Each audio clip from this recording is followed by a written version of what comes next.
Hindi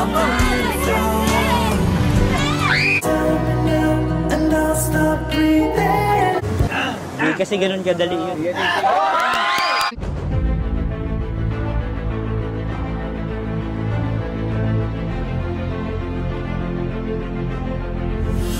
Ayun, shoutout guys. Muli, welcome to my YouTube channel. Ito po si Kuya Julay, ang inyong katugang, ang inyong kalingap, na muling bumabati po sa inyo ng magandang araw, magandang gabi. Saang sulok man po tayo ng mundo naroon. At sa araw na ito, meron tayong panibagong vlog. Pag-usapan po natin, gawa natin ng reaction video, yung part 68 ho ng Jomcar, na kung saan ho, talagang matindi po ito, matindi yung pakilig po nila. At hindi lang po sila. Isasama po natin si Beyonce at saka yung kanilang mga kasamahan. Dahil dito po, alam naman po natin, doon sa mga nakapanood na po, nagkaroon po sila ng parang palaro po doon, kung dapat bang dare o kaya truth. So dito ho, nagka-bookingan po. At saka siyempre ho, nagpakilig ng matindi. So pag-usapan po natin yan, maya-maya ng konti. Pero bago po yun, siyempre paalala muna si Kuya Julay. Baka sakaling meron pa po ditong hindi nakasubscribe sa ating YouTube channel, huwag natin kalimutan, Julay Paunil. Tapos pakipindot lang po yung notification bell button para lagi po tayong updated sa aking mga video upload. Tapos yung ating Facebook page po, Julay Paunil 2.0, kung okay lang po, paki-follow naman po yun. Paki-like at saka po pwedeng i-share yung mga upload po natin. Tapos sila Kuya Bal Santos Matubang, Kalingap Rab, Ate Edna Vlogs, Rowell of Malalag, Japper Sniper, mga kasamahan po natin sa Team Kalingap, mga reactors, charity vloggers, mga Lingap partners, supportahan din po natin. So maraming salamat po sa inyong lahat. Ngayon tuloy na po tayo, pag-usapan na po natin, ito pong episode ni Kalingap Rab sa Jomcar, yung part 68, na kung saan ho talaga ay sabihin natin nagpakilig na naman po. Kung doon po sa nakaraang vlog po ay matindi yung mga eksena, dito ho meron pa rin pong pahabol. At nabanggit po ni Carla dito, parang meron na po siyang nararamdaman po kay Jomar. Ito, panoorin natin. Ba't ka mo natatakot? Kasi po, may nararamdaman na ako sa inyo. Oh?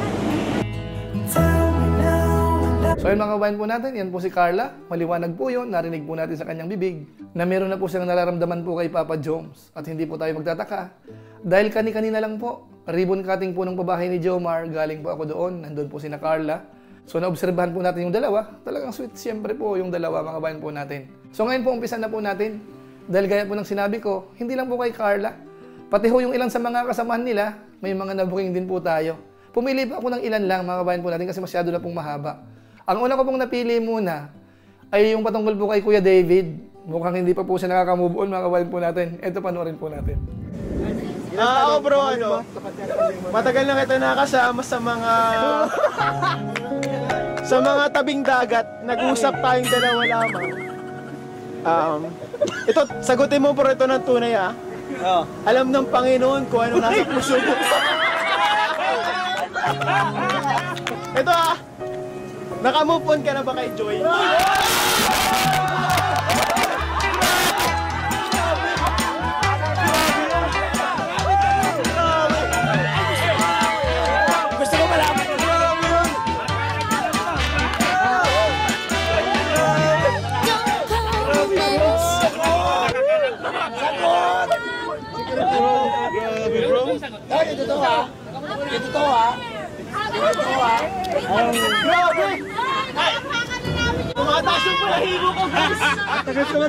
Bats, grabe yung tanong mo, Bats? Grabe naman!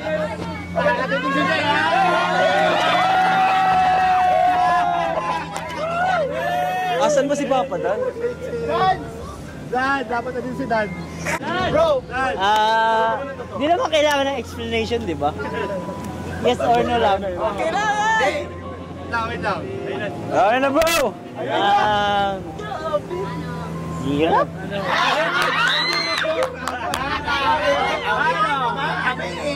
Dito ka, Dan. Ano yan, bro?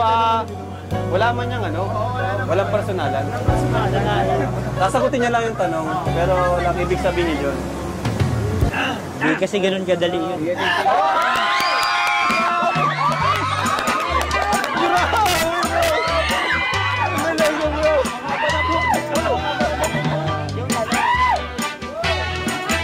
Hindi, yun na yung sagot. Alam na. So ayun mga kabayan po natin, yan po si Kuya David.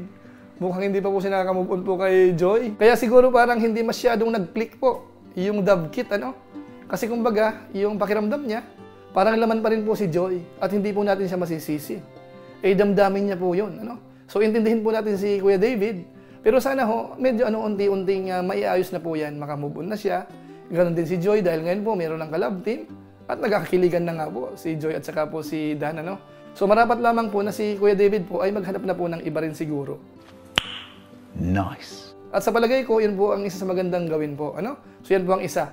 So ngayon po isunod po natin si Kalingap Eds. Tingnan po natin dito kasi nagpakilig din po sila. Si Eds at saka po si Beyonce. Ito, panoorin po natin. Si Beyonce. Ito na lang. Kiss sa forehead.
So ayun po mga kababayan po natin, doon po sa mga naghihintay, ito na po yun.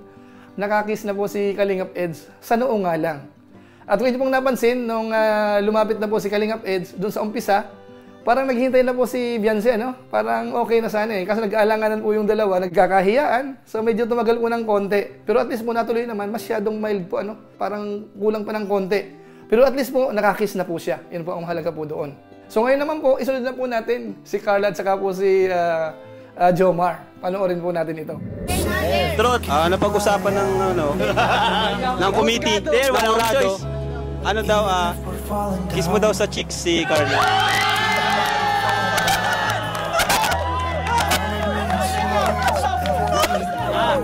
May tunog. Dali. Siyempre, ingit tayo bro, permiso. Pwede ba kayo na? Ayaw nga. Pwede ba? Pwede daw. Basta sa chicks lang daw, narinig ko. Anong tunog? Ilalapit ko ba to bro? Wow! Ay, grabe.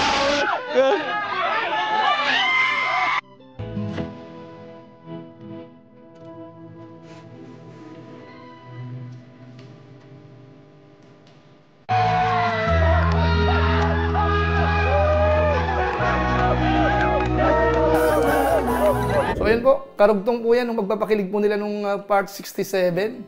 So kahit po dito, nakakiss po uli si Papa Joms. So congratulations talaga sa dalawa. Siguro po mamaya o kaya bukas, mapanood po natin yung vlog po ni Kalingap Rab. Doon po sa ribbon cutting po nung pabahay po ni Jomar. Bagamat napanood na po natin kanina, doon po sa live ni Kuya Bal Santos Matubang, medyo malabo nga lang po ng konti. So abangan po natin yung magiging vlog po ni Kalingap Rab doon po sa ribbon cutting at saka po doon sa next episode po ng Jomcar. So ayan po mga kabayan po natin, siguro naman sapat na yun ano? O gusto niyo pa po ng isa? Idugtong po natin si siguro si Norman at saka po si Grace. Panoorin po natin. O dali, Grace. Nose to nose. Norman, nose to nose.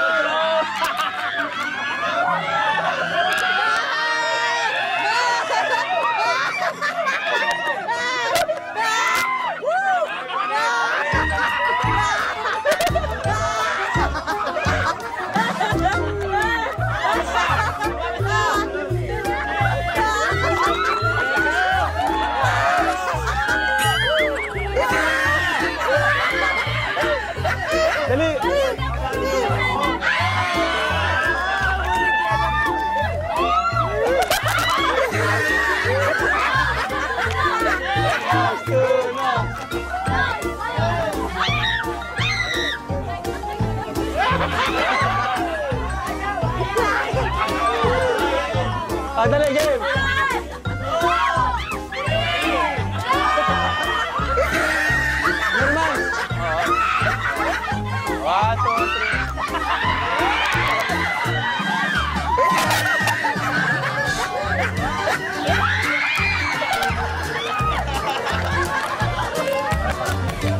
1, 2, 3, go!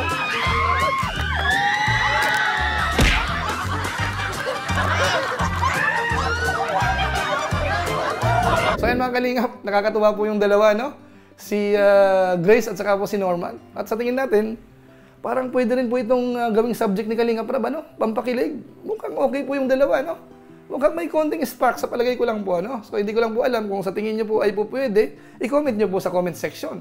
Baka sakaling mapansin po yun ni Kalingap Rab, ano? Gawan po sila ng vlog din, ng separate. Ano po sa tingin po natin? Po pwede ho ba o hindi? So yun lang po muna siguro, yung ating mixing reaction video po dyan. Ang nakita lang po natin dito, kahit na po parang nag-celebrate sila, nag-outing, at least ho, nakita po natin, hindi nawala yung pagpapakilig po ng mga love team po natin. At doon po natutuwa ang mga viewers po ng Team Kalingap. Yung mga pakilig po na yan, gustong-gusto po ng mga viewers po natin yan. Dahil hindi po yan nakaka-stress. Dahil kapag ka po issue, siyempre ho yung ilan, ayaw ho noon kasi nakaka-stress po. Pero kapag pakilig, gustong-gusto po nila yan. So maraming salamat po. Ilan po muna siguro ang ating reaction video po sa ngayon. Pero gaya po ng dati, shoutout lang po muna sa mga sumusunod. Tapos maraming salamat din po sa ating mga kasaman sa COOS, Kalingap OFW Organic Sponsors, sa inyo pong patuloy na pagsuporta po sa mga pabahay program ni na Kuya Bal Santos Matubang at saka po ni Kalingap Rab. So maraming salamat po sa inyo. At siyempre po sa ating mga followers, sa ating Facebook page, sa ating mga subscribers naman sa ating YouTube channel, lagi pong nanonood sa mga upload po natin at saka sa ating live stream. Maraming salamat po sa inyo. Lalong-lalo na po yung mga hindi po nag-skip ng ads, masipag mag-like at saka po nag-share ng ating mga videos. Kaya kung inyo po itong nagustuhan, pwede po nating i-share. So muli, ito po si Kuya Julay, ang inyong katugang, ang inyong kalingap na pansamantalang nagpapaalam po muna. Kita-kita ulit tayo sa mga susunod ko pang vlog. Maraming salamat sa inyong walang sawang pagsuporta po sa ating YouTube channel. Pagpalain naman kayo ng Diyos, mabuhay tayong lahat. God bless! Bye-bye!